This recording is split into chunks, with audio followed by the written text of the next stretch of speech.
Mhm. But whosoever shall deny me before men, him will I also deny before my Father which is in heaven. Yes. Now, I did look online at the 414 channel. Yes.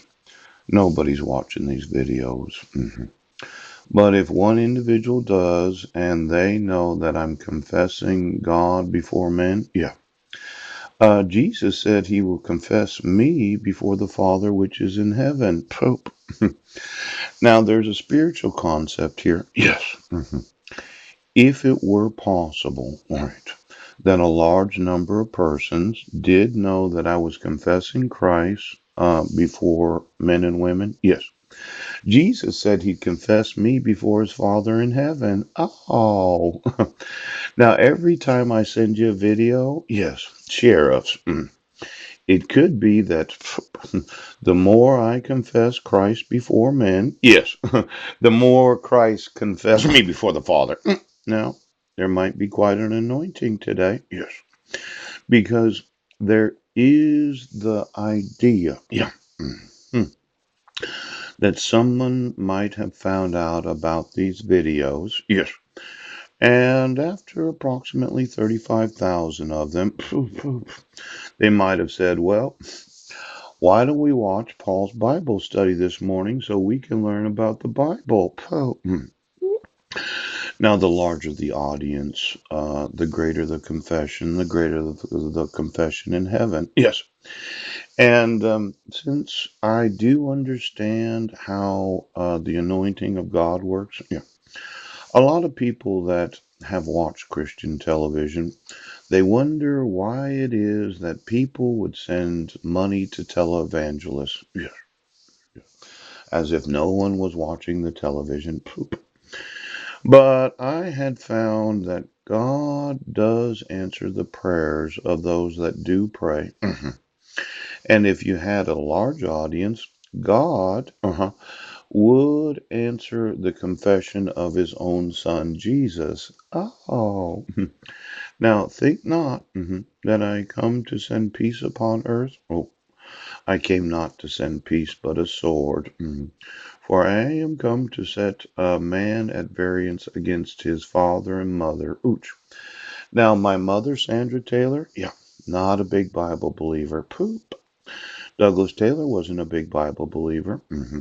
I do know my Uncle Wayne did go to church at some point in his life. Yeah. But as he once told me, I do believe in aliens. Pooh. And then there's my Aunt Lori, the big Lutheran. Ouch. Big. Now, I'm just thinking that each and every time they pay to obstruct my rights, yes, there could be a violating of the due process rights of the respondent named to be able to hear what the judge has to say. Ouch, ouch. See, it's not just notice and your opportunity to hear me. It's notice that it's my opportunity to hear you. Now, the times that I've actually had to hear what the judge had to say, yes. One of the times was when you arrested me, right, 4 days after my wife petitioned the court for a dissolution of marriage, yes, because of the allegation of violating the protection order that was issued when we weren't residents of the state of Washington. Now, I was found not guilty in that court case, and I had to listen to Judge Porter.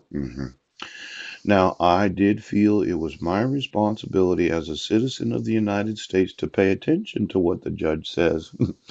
And then there was the arrest on Guam, where at 10 minutes to 7 on July 2nd of 2011, yeah, my wife called the police and alleged domestic violence and child abuse when knowing she had plane tickets to leave that day. Oh, she thought she'd leave me on Guam because they didn't purchase me a plane ticket. Yes. Now, it was premeditated. They did not want me to go. Ooch. And though, yes, I did call her a cunt, chooch, she herself did slap me. She hit me. She struck me 2 weeks before that. And as a man, I didn't really think a lot about it. I just realized that when I started to contact Pastor Mike Van Proyn about marriage reconciliation, I realized the importance of protecting my family. Now, when your wife hits you, yes, you can see in the emails that I sent that arranged for the housing for my family. Yes, the only reason we were moving back to Clallam County was because of Heidi's domestic abuse. Oh, see, it wasn't by accident, yes, that I had arranged for the housing at the little blue house at 1023 Kitchen Dick Road. I took the initiative to realize that it was best that we leave Guam as a family so we could go through marriage reconciliation. Because when your wife commits domestic abuse, poop, I'm the one that arranged for the actual housing because of the domestic violence of my wife. But my wife arranged for me to be arrested on Guam because a large number of individuals